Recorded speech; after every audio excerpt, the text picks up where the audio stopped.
when it comes to that last 10% where it's like a reverse interview, how do you perceive it in terms of like, could it be that, okay, this person didn't do that well on the technical part of the interview, but they asked a really good question and now let's give them an offer? Like, how do you think about how that weighs into your evaluation of the candidate?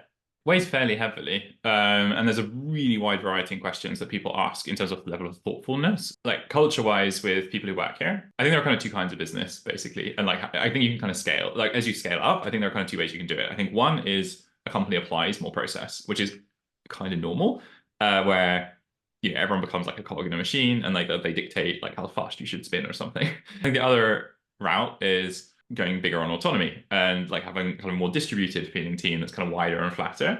And we're like 100% the latter. Like if an engineer wants to build X here, and I personally, like as one of the founders, think we should build Y, we will build X. And I've repeatedly been proven that that was the correct thing to do. And so I will blindly trust engineers that work here to ship stuff.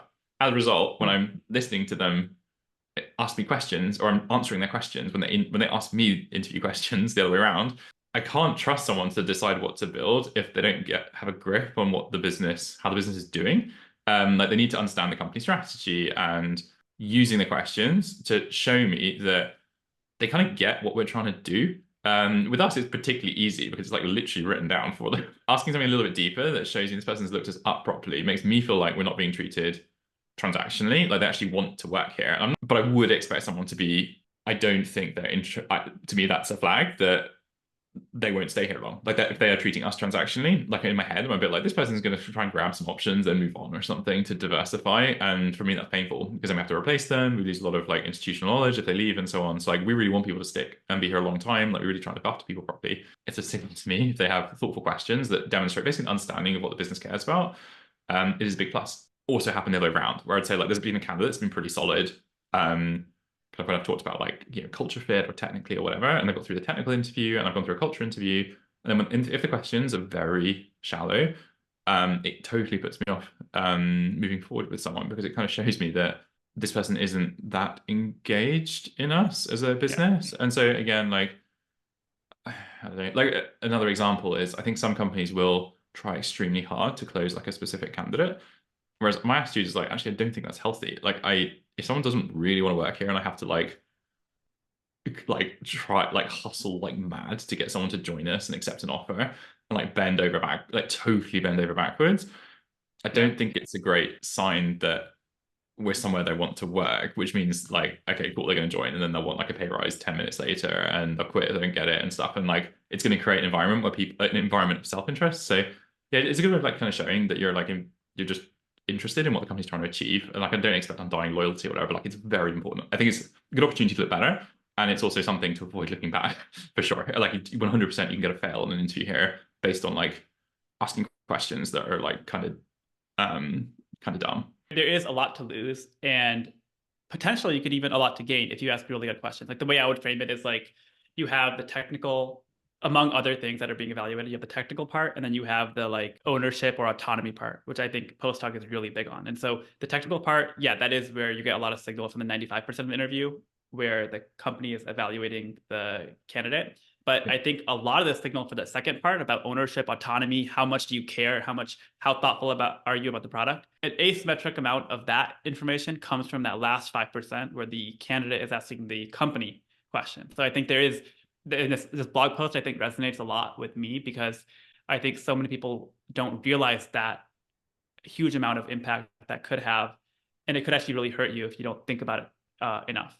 Yeah, and I think and I think it does depend on the nature of the business. It's like because we're big on autonomy and people deciding what to work on, like I Yeah. really want to see a demonstrated grip on our strategy from a candidate. Whereas I think, for example, if instead we were a more traditional environment from a product perspective, where like product manager dictates requirements, engineers figure out how to meet them, which is kind of normal or has been normal historically, especially in larger businesses. But probably what you're looking for from like an engineer, if you're interviewing, would be a little bit more kind of like I don't care. I don't care if they it's maybe even a bad thing if they want to question the company's strategy existentially. Like they're going to be like not focused or something, but like maybe like demonstrate like a deeper interest in the underlying technology. Like ask questions about the technical stack or how QA works, or like ask about like the kind of culture in engineering, for example, and like kind of demonstrate like yeah, like here we want broad people, but like there are other businesses that want narrower people.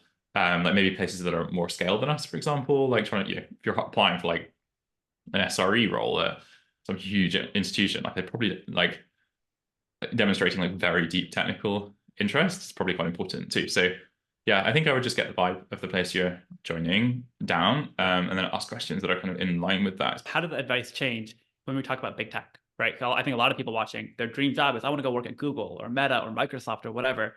And it's kind of obvious, like this PMF question, do they have product market fit? The answer is yes, probably multiple times over. And so I think what you said makes a ton of sense. Like if you're doing deep compiler work at Google, you probably don't need to think about sales. Like for example, my time at Meta, I literally never once talked to a salesperson. I never thought about selling ads. I never thought about selling the hardware product I worked on. I was very purely an engineer. You touched on it a little bit, but I'm wondering if you have advice on what kinds of questions people should ask for these larger tech companies. Yeah, I think there I'd be focusing more on like the nature of the kind of project or team that you're on. I would probably want to be demonstrating that I want to play to my strengths with that business. So again, like another interesting thing that sometimes happens with candidates when I'm interviewing them is like we'll ask about strengths and weaknesses and so on. Like, and in my head, I'm trying to kind of place like which team or whatever would this person go into. And you say, and someone might say like, oh, I'm not so strong with front end or whatever. Like I'm not great at design. I think people kind of sometimes want to like because I'm not good at it, I feel this responsibility to say that I can still do it a little bit. More reassuring to me if a candidate's like, oh yeah, like I'm super terrible at infrastructure. I have like no freaking clue how it works. Like I want to play completely to my strengths. Like as a business, like I'm not that interested in paying people to like develop a bunch of like half-ass skills in a certain area. Like I would rather they like lean into their strengths and they do something world class. And so I would be probably looking in a bigger organization. I think my mentality would sort of be like, okay, like they need like totally world class, like narrow people. So I would probably be looking for like, I would be trying to have a discussion around like I am extremely good at X, Y, Z. I have like a strong opinion of who I am. I want to come across polarizing. So it's like hell yes or hell no from the interviewer's perspective, Yeah. or something that's like a little bit soft and fluffy, and you kind of feel like you have to say yes to everything. Some level of intellectual honesty too, which I think is really appealing. It's kind of like when you like, what's your biggest weakness? And like, oh, I work too hard. Okay, that's not really true, right? Like there, Yeah. you probably have some area where you're not as good. And I think it's kind of like analogy in the startup world is if you have a product that you're selling to a company, and you're like, hey, actually, I don't think we're a good fit for these three reasons. And then in some weird way, it might make that potential client want you more because it's like the reverse sell. Like you're being so upfront about where you are deficient and where your product won't work that Yeah. they want you more. So I think it's kind of what you're talking about is the analog in the job market of like just be very upfront. Like, hey, I'm not the best person at infrastructure, but I am really good at these other things. And that actually gives you more credibility to say that you're really good at other things if you acknowledge where you're not as good. When you're interviewing a lot of people, it like stuff blurs into each other because you're doing like non-stop interviews all day, and there's gonna be a stream of like 10,000 people applying for jobs here. If I'm like super vanilla in this interview, like I'm gonna be kind of forgettable, and it's gonna make it tough. Whereas, yeah, I think something a little bit more opinionated will just get you more interesting roles that like actually connect with what you're good at, and then you're gonna be more successful once you get there because you've landed something that's more you.